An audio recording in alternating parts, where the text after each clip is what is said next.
Halo teman-teman sekalian, Assalamualaikum warahmatullahi wabarakatuh. Masih bersama saya, Pak Sul, di channel Guru Kreatif 4.0.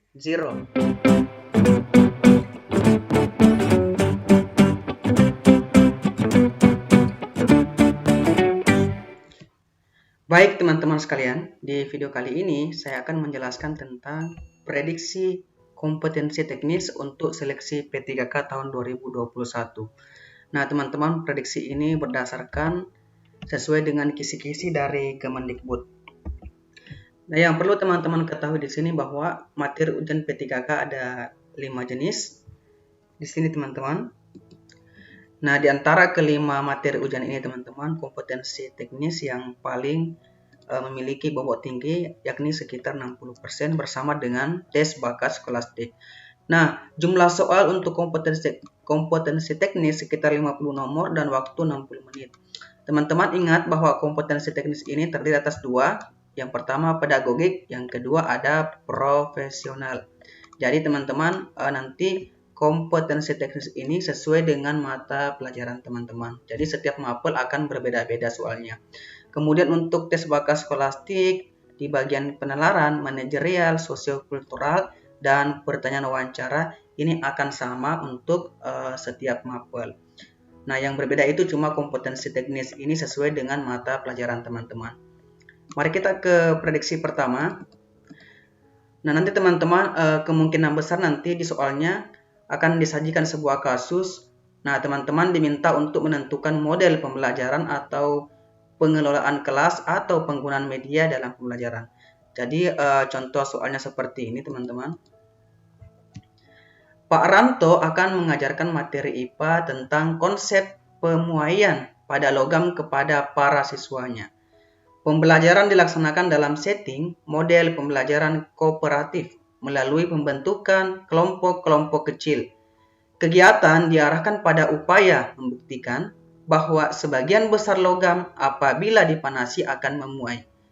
Metode yang sebaiknya digunakan Pak Ranto adalah A. Demonstrasi, B. Eksperimen, C. Tanya jawab, D. Diskusi, dan E. Ceramah. Nah teman-teman kalau soalnya seperti ini maka jelas ya jawabannya adalah metode eksperimen. Kenapa? Nah teman-teman kegiatan untuk membuktikan bahwa sebagian besar logam apabila dipanasi akan memuai lebih sesuai disajikan dengan metode eksperimen. Ingat teman-teman, untuk teman-teman yang jurusan dari sains, IPA, matematika, fisika, kimia, biologi, nah rata-rata mungkin metode yang digunakan ketika mengajar adalah metode eksperimen. Apalagi pada kasus di soal ini, tentu jawaban yang paling benar adalah bagian B. Nah, metode eksperimen merupakan cara penyajian pelajaran di mana siswa melakukan percobaan dengan mengalami sendiri sesuatu yang dipelajari untuk kegiatan terinci yang direncanakan untuk menghasilkan data dalam rangka menjawab suatu masalah atau menguji suatu hipotesis. Ini saya garis bawahi teman-teman ya. Jadi eksperimen ini digunakan untuk menguji sesuatu hipotesis. Nah ini kemungkinan besar nanti soalnya seperti ini. Teman-teman akan diberikan sebuah kasus. Nah teman-teman nanti berdasarkan kasus tersebut, teman-teman akan diuji metode apa yang sesuai dengan kasus tersebut. Contoh yang ada di soal nomor 1 ini. Mari kita ke soal selanjutnya teman-teman. Soal prediksi kedua. Nah, nanti teman-teman kemungkinan besar teman-teman akan diberikan sebuah KD pada soal tersebut. Nah, diharapkan nanti teman-teman dapat merumuskan IPK, indikator pencapaian kompetensi, pada aspek pemahaman atau aplikasi atau penalaran, berpikir tingkat tinggi atau keterampilan. Nah, nanti model soalnya seperti ini. Terdapat KD. Jadi KD-nya di sini adalah menerapkan konsep pengukuran berbagai besaran dengan menggunakan satuan standar baku. Dalam kehidupan sehari-hari, banyak cara untuk mengukur panjang suatu benda, seperti menggunakan ukuran langkah, depah, dan meter. Di antara pilihan berikut yang merupakan indikator pencapaian kompetensi berpikir tingkat tinggi adalah A. Menganalisis kesalahan yang mungkin terjadi dari hasil pengukuran panjang. B. menjelaskan perbedaan ketepatan mengukur panjang suatu benda dengan alat ukur standar dan alat ukur tidak standar. C. Menjelaskan pentingnya menggunakan alat ukur standar dalam pengukuran. D. Menjabarkan cara menggunakan penggaris untuk mengukur panjang benda. E. Menyebutkan jenis-jenis alat ukur standar, besaran, dan satuan panjang. Nah, teman-teman, pasti teman-teman yang dari jurusan IPA ini bisa tahu jawaban yang benar di sini tentu adalah jawaban bagian D. Menjabarkan cara menggunakan penggaris untuk mengukur panjang benda. Nah, ini yang sesuai dengan indikator IPK yang tingkat tinggi atau IPK HOTS. Kenapa teman-teman jawabannya D? Nah, kita lihat di sini teman-teman, kemampuan esensial sesuai KD di sini adalah menerapkan. Jadi ini ya teman-teman ya. KD-nya adalah menerapkan. Jadi kemampuan esensialnya adalah menerapkan. Jadi KKO-nya adalah menerapkan. Nah, untuk opsi A ini teman-teman, ini opsi A ini menerapkan ini termasuk C3 ya teman-teman di taksonomi Bloom itu. Untuk mengenai taksonomi Bloom tingkat kata kerja operasional pada soal, teman-teman bisa lihat di postingan saya sebelumnya. Nah, untuk opsi A ini mengarah kepada kemampuan menganalisis. Jadi teman-teman, opsi A ini dia ke C4 ya teman-teman. Ingat bahwa di taksonomi Bloom itu untuk menganalisis itu dia berada di C4. Sedangkan untuk B dan C, teman-teman, merupakan C2. Menjelaskan dia masuk di C2. Jawaban D ini teman-teman merupakan indikator yang menuntut kemampuan menerapkan. Jadi bisa menjabarkan cara pengukuran atau mengukur. Jadi ini yang sesuai dengan kemampuan esensial menerapkan. Jadi yang benar adalah menjabarkan. Nah, kenapa bagian E juga salah ini teman-teman? Ketika kita lihat di taksonomi Bloom, dia mengarah juga ke C2, menyebutkan.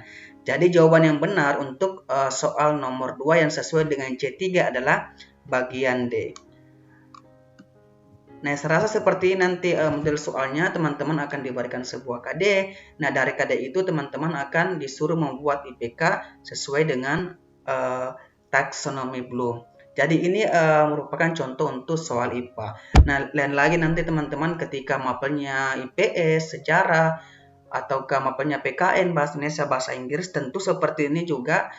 Tentu KD yang diminta lainnya sesuai dengan mapel teman-teman. Namun secara umum teman-teman harus tahu bahwa harus kuasai itu taksonomi Bloom, cara menurunkan IPK dari KD berdasarkan kata kerja operasional yang ada pada C1, C2, C3, C4, C5 sampai dengan C6. Nah teman-teman, saya rasa jelas ya untuk prediksi yang kedua. Mari kita ke prediksi yang ketiga. Nah teman-teman, nanti kemungkinan besar soalnya akan disajikan sebuah narasi tentang potensi dan sarana yang dimiliki sekolah dan karakteristik materi ajar. Nah, nanti teman-teman disuruh untuk menjelaskan model pembelajaran dan asesmen yang sesuai dengan narasi tersebut. Nah, soalnya seperti ini teman-teman. Pak Rudi dan Bu Nani mengajar IPA di SMP Harapan Bangsa yang merupakan sekolah adiwiyata. Sebagai sekolah yang termasuk kategori berwawasan dan berpeduli lingkungan hidup, di SMP tersebut terdapat kebun sekolah yang hijau, koleksi tanaman obat, wastafel tempat cuci tangan di depan setiap kelas, bak sampah, biopori untuk resapan air, serta ada rumah kaca berisi berbagai tanaman. Pak Rudi akan mengajar IPA siswa kelas 9 untuk membuat produk daur ulang limbah yang bermanfaat bagi kehidupan. Agar metode project-based learning yang Pak Rudi terapkan berhasil dengan baik, maka langkah pertama yang harus dilakukan Pak Rudi adalah A. Menugaskan siswa mengidentifikasi beragam limbah di sekolah. B. Menugaskan siswa memfokuskan pada limbah kertas atau plastik. C. Menetapkan jenis produk daur ulang yang akan dibuat. D. Membuat jadwal alokasi waktu pembuatan produk. Dan E. Mempresentasikan hasil karya daur ulang limbah. Nah, teman-teman, jawaban yang benar di sini adalah bagian A.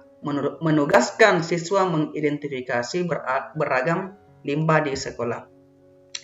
Untuk menjawab soal ini, teman-teman pasti harus tahu dulu tentang metode belajar Project Based Learning.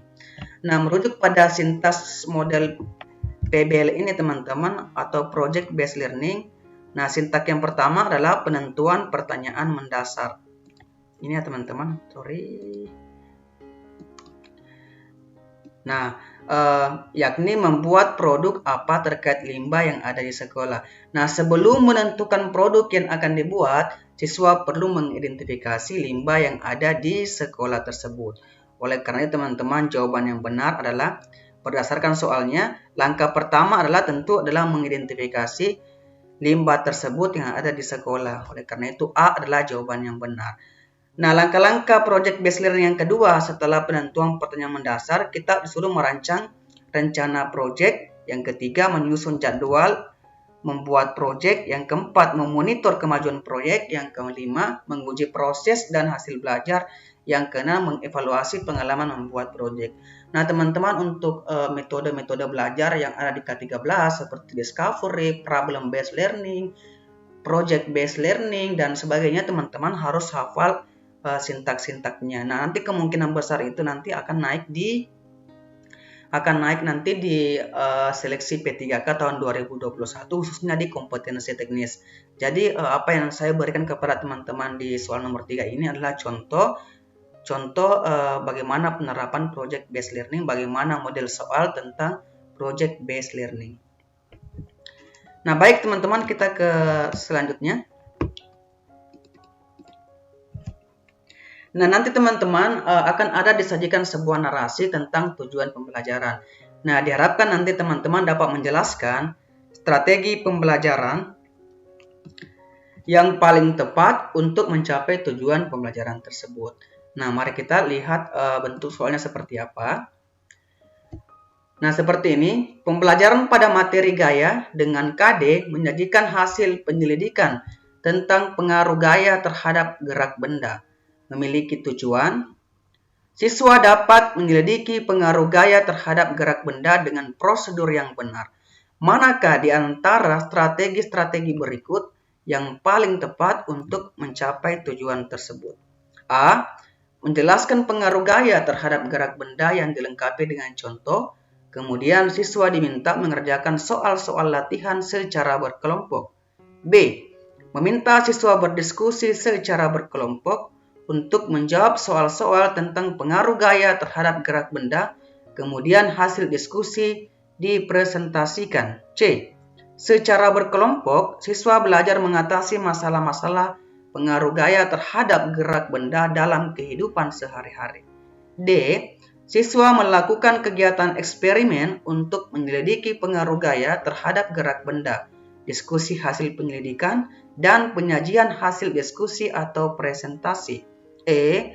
Membentuk kelompok ahli yang bertugas menyelidiki pengaruh gaya terhadap gerak benda dari berbagai literatur, kemudian kelompok ahli menjelaskan hasil penyelidikannya kepada kelompok asal masing-masing, dan selanjutnya setiap kelompok presentasi.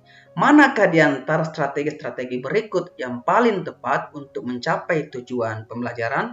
Nah, tujuannya adalah siswa dapat menyelidiki pengaruh gaya terhadap gerak benda dengan prosedur yang benar. Maka teman-teman, jawaban yang paling benar di sini adalah bagian D. Siswa melakukan kegiatan eksperimen untuk menyelidiki pengaruh gaya terhadap gerak benda, diskusi hasil penyelidikan, dan penyajian hasil diskusi atau persentase. Ingat teman-teman, karena ini soalnya adalah IPA, tentu metode yang paling sering kita gunakan adalah eksperimen. Nah, tujuan pembelajaran di sini teman-teman yang ini ya, menginginkan siswa untuk melakukan kegiatan penyelidikan. Jadi ini siswa dapat menyelidiki. Nah, guru memfasilitasi belajar siswa untuk melakukan kegiatan eksperimen untuk menyelidiki pengaruh gaya terhadap gerak benda. Nah, sebelum melakukan eksperimen, diperlukan persiapan eksperimen termasuk kegiatan identifikasi hasil-hasil kerja gaya dalam kehidupan sehari-hari agar siswa tergiring ke dalam konteks yang diinginkan. Nah, selanjutnya, siswa diminta melakukan eksperimen berdasarkan LKP yang tersedia. Maka teman-teman jelas sekali di sini bahwa jawaban yang benar adalah bagian D. Jadi ini contoh prediksi saya yang keempat tentang kompetensi teknis. Nah, mari kita ke selanjutnya teman-teman. Prediksi yang kelima teman-teman, nanti disajikan lagi sebuah kasus tentang merencanakan pembelajaran pada suatu KD kompetensi dasar. Nah, nanti teman-teman diminta apakah teman-teman dapat menentukan kegiatan apersepsi yang sesuai. Jadi saya garis bawahi teman-teman ya. Teman-teman nanti akan diminta untuk menentukan kegiatan apersepsi yang sesuai dengan kasus tersebut. Nah, mari kita ke contoh soalnya seperti apa. Seperti ini teman-teman. Pak Amir sedang merancang pembelajaran pada KD, menyelidiki pengaruh gaya terhadap gerak benda. Kegiatan pembelajaran direncanakan menggunakan pendekatan saintifik dan metode eksperimen. Berikut ini yang paling tepat sebagai apersepsi adalah A. Siswa diminta untuk membaca bahan ajar materi tentang pengaruh gaya terhadap gerak benda pada berbagai literatur. B. Menjelaskan pengaruh gaya terhadap gerak benda di depan kelas, termasuk materi pembelajaran, agar siswa menjadi tahu materi sebelum melakukan kegiatan eksperimen. C.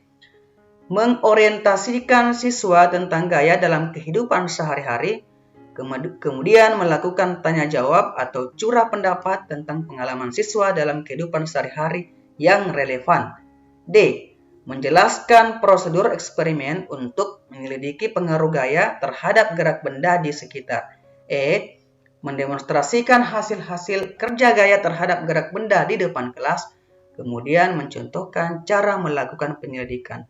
Nah, teman-teman ingat bahwa kegiatan yang tepat sebagai apersepsi di sini yang sesuai dengan KD di atas adalah tentunya yang paling benar adalah mengorientasikan siswa tentang gaya dalam kehidupan sehari-hari, kemudian melakukan tanya jawab atau curah pendapat tentang pengalaman siswa dalam kehidupan sehari-hari yang relevan. Ingat teman-teman tentang kegiatan apersepsi itu seperti apa. Nah, untuk mengorientasikan siswa dalam kegiatan pendidikan pengaruh gaya terhadap gerak benda, nah tentunya siswa diharapkan terlebih dahulu untuk mengetahui konsep gaya dan konsep gerak. Konsep gaya tersebut mungkin dapat dibaca siswa dalam bahan bacaan atau buku siswa, tetapi akan lebih konteks dan bermakna jika siswa mengetahui konsep gaya dan gerak benda melalui fenomena kehidupan sehari-hari atau pengalaman sendiri. Kemudian melakukan tanya jawab untuk mengiring siswa ke dalam fokus pembelajaran. Nah, curah pendapat akan sangat membantu di sini guru mencermati pengalaman-pengalaman siswa dalam materi tersebut. Ingat teman-teman, kegiatan apersepsi itu adalah kegiatan yang dilakukan di awal pembelajaran untuk bagaimana merangsang siswa terhadap materi yang akan kita ajarkan. Nah, yang paling sesuai di sini adalah bagian C. Untuk kasus yang ada pada soal nomor 5, berdasarkan KD-nya, menyelidiki pengaruh gaya terhadap gerak benda. Nah, teman-teman, masih seputar apersepsi, kita ke selanjutnya. Bu Hani melakukan pembelajaran materi IPA dengan KD, menerapkan konsep pengukuran berbagai besaran dengan menggunakan satuan standar, yang melibatkan pengukuran massa benda dengan menggunakan neraca Ohaus 310. Model pembelajaran yang digunakan adalah pembelajaran langsung atau direct instruction yang melatih siswa mengukur massa tahap demi tahap. Pada tahap pertama, Bu Hani mengklarifikasi tujuan dan memotivasi siswa serta menjelaskan kegiatan belajar siswa. Bu Hani juga menjelaskan pengetahuan deklaratif tentang komponen-komponen neraca dan fungsinya masing-masing termasuk bagaimana menggunakannya. Di antara kegiatan-kegiatan berikut yang merupakan tahap 2 yang seharusnya dilakukan oleh Bu Hani adalah A. Menjelaskan materi pengukuran, termasuk di dalamnya pengukuran besaran pokok massa dengan neraca Ohaus 310 maksudnya. B. Mendemonstrasikan tahap-tahap pengukuran massa dengan menggunakan neraca Ohaus 310 tahap demi tahap. C. Memberikan latihan soal terkait pengukuran massa dengan neraca Ohaus 310 kepada siswa untuk dikerjakan secara berkelompok. D. Meminta siswa berdiskusi tentang pengukuran massa dengan neraca OHAUS 310, kemudian siswa diminta merumuskan langkah penggunaannya dan mempraktikannya. E. Melakukan kegiatan pengukuran massa dengan menggunakan neraca OHAUS 310. Nah, teman-teman, untuk menjawab soal seperti ini, teman-teman harus tahu dulu tentang sintaks dari metode pembelajaran langsung atau direct instruction. Nah, untuk di soal ini jawaban yang benar adalah bagian B. Mendemonstrasikan tahap-tahap pengukuran massa dengan menggunakan neraca OHAUS 310 tahap demi tahap. Nah, teman-teman perlu ketahui bahwa model pembelajaran langsung atau direct instruction terdiri atas 5 tahap. Yang pertama, menyampaikan tujuan dan mempersiapkan siswa. Kedua, mendemokan pengetahuan atau keterampilan. Ketiga, membimbing pelatihan. Keempat, mengecek pemahaman dan memberi umpan balik. Kelima, memberikan kesempatan untuk pelatihan lanjutan. Nah, untuk tahap kedua, yang dimaksud di sinilah tahap 2 yang seharusnya dilakukan oleh Bu Hani adalah mendemokan pengetahuan atau keterampilan atau mendemonstrasikan tahap-tahap pengukuran massa dengan menggunakan neraca OHAUS 310 tahap demi tahap. Jadi ini ya teman-teman yang benar. Dan teman-teman untuk model pembelajaran langsung ini atau direct instruction, teman-teman harus hafal ya, harus pahami ini untuk menjawab soal-soal seperti ini jika ada nanti naik di seleksi P3K tahun 2021 atau tahun ini. Baik teman-teman, saya rasa jelas ya. Mari kita masih seputar persepsi. Dalam pembelajaran dengan menggunakan pendekatan saintifik pada materi suhu dan kalor, Bu Rani meminta siswa untuk melakukan pengamatan terhadap fenomena perpindahan kalor, yaitu dengan menunjukkan data pengaruh massa terhadap kalor yang diterima oleh benda. Setelah siswa merumuskan masalah dan jawaban sementara, siswa diminta untuk melakukan eksperimen untuk mendapatkan jawaban terhadap masalah yang sudah dirumuskan. Berikut ini prosedur yang paling tepat untuk memfasilitasi siswa melakukan eksperimen adalah A. Menjelaskan petunjuk eksperimen dan alat bahan yang dibutuhkan selama eksperimen. B. Meminta siswa merancang eksperimen menggunakan bahan bacaan. Kemudian Bu Rani mengecek dan membimbing siswa. C. Bu Rani melakukan demonstrasi bagaimana melakukan eksperimen dan meminta siswa untuk melakukan kegiatan seperti yang didemonstrasikan. D. Menjelaskan contoh-contoh hasil eksperimen yang sudah dilakukan orang lain. Dan E. Meminta siswa mencari contoh melalui internet atau sumber lainnya untuk dijadikan rancangan percobaan. Nah teman-teman, untuk soal ini jawaban yang benar adalah bagian B. Meminta siswa merancang eksperimen menggunakan bahan bacaan. Kemudian Bu Rani mengecek dan membimbing siswa. Nah, kenapa B teman-teman? Nah, teman-teman perlu tahu bahwa pendekatan saintifik atau 5M terdiri atas tahap mengamati fenomena atau data, ini ya teman-teman. Dan kemudian siswa diminta mengidentifikasi dan merumuskan masalah pertanyaan. Nah, berdasarkan pertanyaan tersebut, siswa melakukan kegiatan eksperimen untuk mendapatkan jawaban atau membuktikan hipotesisnya. Nah, dalam kegiatan eksperimen, Bu Rani sebaiknya membimbing siswa untuk merancang kegiatan eksperimen dengan memfasilitasi belajar siswa tetapi langsung memberikan secara penuh prosedur kegiatan eksperimen tersebut. Nah, bahan bacaan yang sudah disiapkan diharapkan dapat membantu siswa merancang kegiatan eksperimen sesuai dengan RPP. Oleh karena itu teman-teman, jawaban yang benar adalah bagian B. Prosedur yang paling tepat untuk memfasilitasi siswa melakukan eksperimen adalah bagian B. Baik teman-teman, kita ke selanjutnya.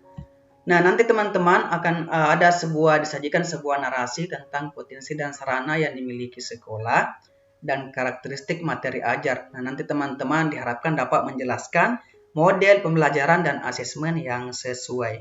Model pembelajaran dan asesmen yang sesuai.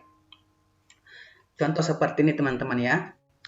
Nah, Pak Rudi mengajar IPA di SMP Harapan Bangsa. Di SMP tersebut terdapat kebun sekolah yang hijau, koleksi tanaman obat, wastafel tempat cuci tangan di depan setiap kelas, bak sampah, biopori untuk resapan air, serta ada rumah kaca tempat para siswa mengembangbiakan tanaman.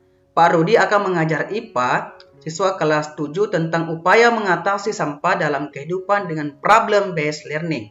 Pak Rudi berhasil dengan baik, maka langkah pertama yang harus dilakukan Pak Rudi adalah A. Menugaskan siswa mengidentifikasi beragam limbah di bak sampah tersebut. B. Menugaskan siswa memfokuskan pada limbah kertas atau plastik di bak sampah sekolah. C. Menetapkan jenis produk daur ulang yang akan dibuat. D. Membuat jadwal alokasi waktu pembuatan produk. Dan E. Mempresentasikan hasil karya daur ulang limbah. Nah, teman-teman, untuk menjawab soal seperti ini, teman-teman harus tahu dulu tentang sintak dari problem-based learning. Nah, teman-teman, bagi teman-teman yang pernah lihat video saya sebelumnya, saya sudah pernah menjelaskan tentang model-model pembelajaran mulai dari project-based learning, problem-based learning, discovery, direct, eksperimen, dan sebagainya. Nah, teman-teman harus hafalkan itu, bagaimana langkah-langkahnya, bagaimana sintak-sintaknya. Saya yakin dan percaya nanti itu akan naik di seleksi P3K di tahun 2021 yang akan berada di kompetensi teknis. Nah, teman-teman, untuk soal nomor 8 ini jawaban yang benar adalah bagian A.